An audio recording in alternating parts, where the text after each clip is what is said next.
ঈদ যত ঘনিয়ে আসছে, শাকিব খানের তাণ্ডব ততই প্রকাশ পাচ্ছে। গত 2 জুন সিনেমাটির প্রথম গান লিচুরো বাগানে গানটি প্রকাশ পেয়েছে। জনপ্রিয় নির্মাতা রায়হান রাফি তার ফেসবুক পেজে গানটি শেয়ার করার পর সবাই এক ঝলকে গানটি লুফে নিয়েছে। একেবারেই ভিন্ন আঙ্গিকের একটি গান। প্রীতম হাসান ও জেফার রহমানের কণ্ঠে গানে ঠোঁট মিলিয়েছেন শাকিব খান ও সাবিলা নূর। এছাড়াও গানে কণ্ঠ দিয়েছেন আলেয়া বেগম ও মঙ্গল মিয়া। গানের সুর ও সঙ্গীতায়োজন করেছেন প্রীতম হাসান। চরকি ও এসভিএফ এর ইউটিউব চ্যানেলে আইটেম গানের ভিডিও চিত্রটি দেখতে হুমড়ি খেয়ে পড়ছেন দর্শকেরা।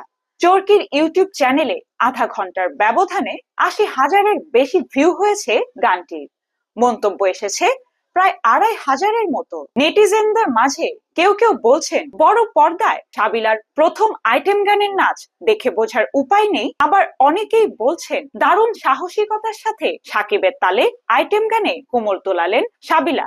এমনই এক ভক্তের জবাবে পরিচালক রায়হান রাফি জবাব দিয়ে বলেন, এটা তাণ্ডবের রোমান্টিক গান মাত্র, এখনো আইটেম গান প্রকাশ করেনি, সেটা চমক হিসেবেই রেখেছি। পরিচালকের এমন জবাবে নেটিজেনদের বুঝতে বাকি নেই যে পরিচালক রায়হান রাফি ও শাকিব খানের ভান্ডারে তাণ্ডব নৃত্য এখনো বাকি আছে।